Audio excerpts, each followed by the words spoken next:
Hi అండి. Welcome to my channel Veeravalli Manasa. తక్కువ గ్యాస్తో 5 మినిట్స్లో బ్రేక్ఫాస్ట్ అనుకుంటున్నారా? అవునండి, ఇప్పుడు కష్టాలు చూస్తే అలానే ఉన్నాయి కదా మరి.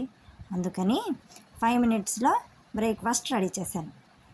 దీన్ని కొంతమంది పప్పన్నం అంటారు, కిచిడి అంటారు, ఇంకా వాళ్ళ విలేజ్లో పేరుని బట్టి పిలుస్తూ ఉంటారండి.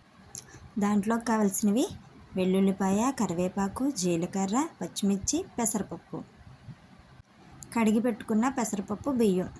నేనైతే ఈ గ్లాస్తో కొలత తీసుకున్నానండి. మీకు మీ ఇంట్లో ఉన్న వాళ్ళని బట్టి అంత క్వాంటిటీని తీసుకోండి. ఫస్ట్ అయితే నెయ్యి వేసుకోవాలి. నెయ్యి వేసుకోవడం వల్ల మనకి టేస్ట్ బాగుంటుందండి. అలాగే 2-3 లేదా టీ స్పూన్లు ఆయిల్ వేసుకోండి. తర్వాత అది బాగా కరిగిన తర్వాత దాంట్లోకి మనం పక్కకు తీసి పెట్టుకున్న ఇవి వేసుకోండి. పచ్చిమిర్చి, వెల్లుల్లిపాయ అవి. వాటిని బాగా కలపాలి. దీంట్లోకి మీరు మిరియాలు యాడ్ చేసుకోవాలనుకుంటే యాడ్ చేసుకోవచ్చండి. 3 లేదా 4 మిరియాలు యాడ్ చేసుకోండి. నేను వేయట్లేదు, అంటే పిల్లలకు పెడతాను కదా అన్న ఉద్దేశంతో నేను వేయట్లేదండి.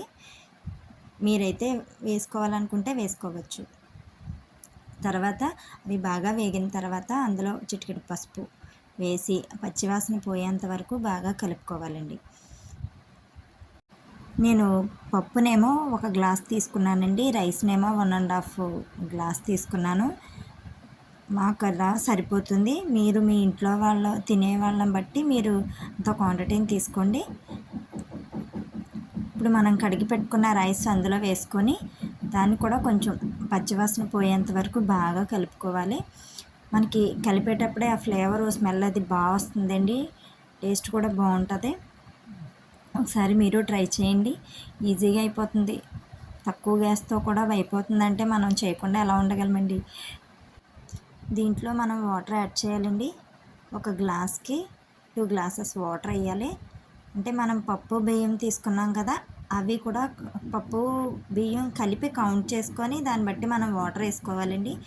నేను 2.5 కప్పులు తీసుకున్నాను కాబట్టి 5 గ్లాసులు వాటర్ తీసుకున్నానండి. ఈ కొలత అనేది మనం కరెక్ట్గా వేసుకుంటేనే రైస్ పొడి పొడిలాడుతూ బాగా వస్తుంది. మీరు అలా వేసుకోవాలండి, లేదంటే అన్నం మెత్తగా అయిపోవడం అలా జరుగుతూ. తర్వాత మనకు రుచికి సరిపడా ఉప్పును మనం యాడ్ చేసుకోవాలి. ఒకసారి కలిపి సాల్ట్ సరిపోయిందో లేదో మీరు ఒకసారి చెక్ చేసుకోండి.